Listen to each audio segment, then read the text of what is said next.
So does this mean that you're going to get on a ship and not going to be able to get off for 6 months or 9 months? So if you are wanting to work on cruise ships to see the sights, then hey sailors, welcome back to Cruising as Crew. My name is Lucy and today we are going to be talking about no crew shore leave.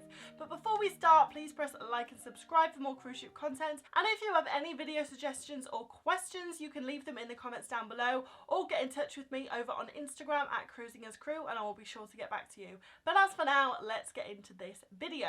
Now on this channel I haven't been keeping you up to date with the cruise news because quite frankly there's so many channels that are doing that better than I ever could. But one thing I have been updated with that I want to pass on is the shore leave situation. Most of you lovely people who watch my channel are people who want to work on board cruise ships, or you will be returning crew members. So I think it's only fair that you know exactly what you are getting yourself into when you go back on board cruise ships or you join for the first time. I've been told by multiple people from all types of cruise companies that there will be no crew shore leave when we go back on board. Now I think the reason for this is pretty obvious. The more people that get off, the more chance there is of them catching something and bringing it back onto the ship, and we all know once it's brought back onto the ship it's not good. So the less people that get off, the less chance there is of bringing anything back on board. And also I think the passengers are only going to be allowed to get off the ship in organised excursions, at least at first, and that isn't something that's going to be organised for the crew, so therefore we're not allowed off the ship. So does this mean that you're going to get on a ship and not going to be able to get off for 6 months or 9 months? Well, honestly, yeah. That is what I've been told to prepare myself for. They basically just said, prepare yourself to not get off at all, and if you do happen to get off, then it's a nice bonus. Because the only way crew members will be able to get off is if they can get onto one of the passenger excursions, like a tour escort. But not everyone is going to be able to do that, and there's not enough room for every crew member to be on a passenger excursion. So it really is just potluck. Now, I don't think this is going to go on forever. This is definitely not the new normal. However, I do think this is going to be the case for like another year, because the cruise line's primary concern is everyone's safety. We want to keep everyone safe. We want to keep viruses out of the ship. And at the end of the day, when you sign up to go and work on a cruise ship, that is what you're signing up for. You're not signing up for a holiday.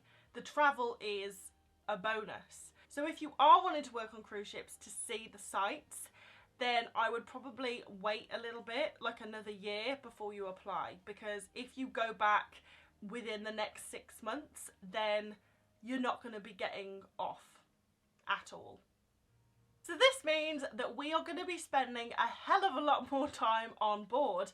So what are we going to do with ourselves when we have time off but we can't get off the ship? Well, let's go through it. The first thing I'm going to recommend to do is take 6 months worth of toiletries with you. So girls, makeup, take 6 months worth of your foundation with you, take 6 months worth of your mascara with you, take 6 months worth of your shampoo, conditioner.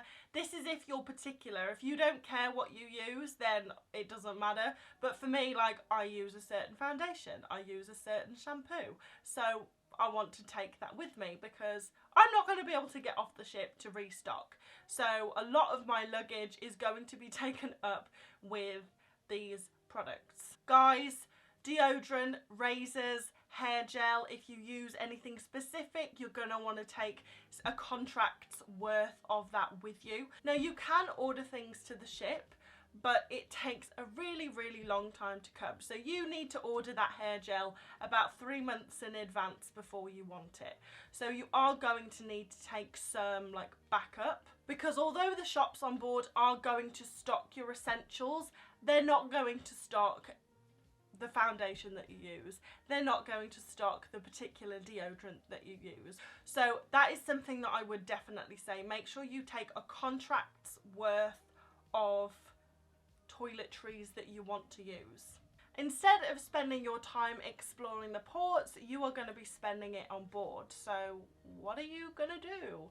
Well, on most ships there is going to be a crew deck, so that's an outside area purely for crew. So if you're in a sunny area, you can sunbathe, you can read a book, you do your laundry, you can listen to music, or you can stay in your cabin and watch films. But I'm really recommending taking a hobby on board. So for example, in my downtime from my actual job on board, I'm going to be working on this YouTube channel. It takes more time than you think it would, guys. It's going to keep me very busy.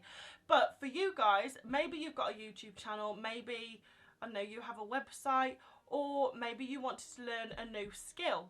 A lot of cruise lines offer language programs, so I know Royal Caribbean has Rosetta Stone, so in your downtime you could learn a language, you could go to the gym. You are surrounded by incredibly talented people on a cruise line, so maybe you could get the resident musician to teach you guitar, or maybe you could get some of the dancers to put on a dance class and you could learn to dance. But I do think it's going to be really important for crew members going on board to have a hobby that they can do when they're not working, because laundry, napping, sunbathing, it can only take up so much time. You are going to need something to do and something to stimulate you during that time that you would have otherwise been exploring different ports. This one is less of a tip, but just news flash, that to avoid large crowds of people, there probably are going to be set times for eating in the mess, so you can't just go and eat whenever you want. You are going to have an allocated time. There's going to be set times to go to the crew bar. Maybe all of the crew are going to be divided into 5 groups, A, B, C, D, E, and A can go to the crew bar from 6 till 8, B can go 8 till 9, I don't know, but it's going to be something like that. There are going to be more rules to follow in terms of how many people can be in one area at a time. So with this, crew parties are not going to be the same. Like, I know I've raved about crew bar and crew parties in these videos. They are not going to be, well, they're probably not going to happen for a long time, until, you know, the whole pandemic has just, everyone's forgotten about it.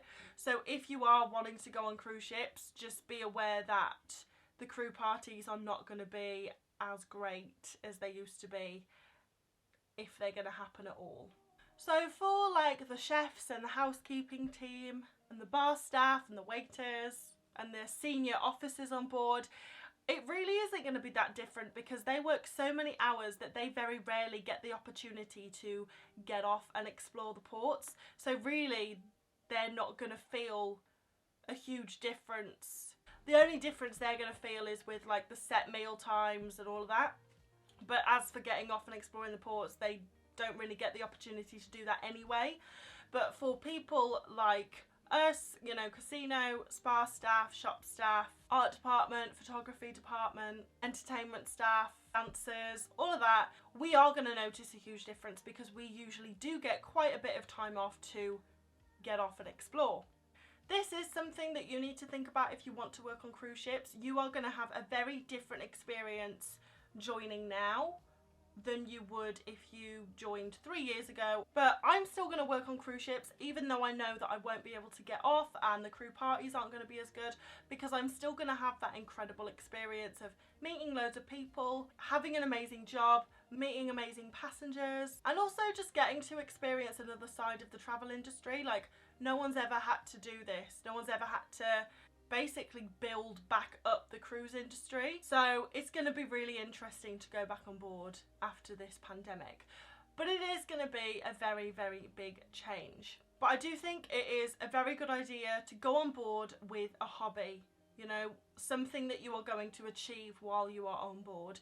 Maybe you're going to become a fitness freak and spend all your downtime in the gym. Maybe, like myself, you have a YouTube channel or something to take up the time. Or maybe you really like sunbathing and you can sunbathe for like 8 hours a day. Please don't, your skin will be ruined. But anyway, so yeah, think of something that you want to achieve during your contract that is going to keep you busy when you're not at work. And also let me know in the comments if you know what that is or if you come up with something. But thank you so much for watching, guys. I really hope you have found this video informative and helpful. If you have any video suggestions or questions, you can let me know in the comments down below, or you can DM me over on Instagram at cruisingascrew and I'll be sure to get back to you. But thank you very much once again, and I will see you in the next video, guys. Bye.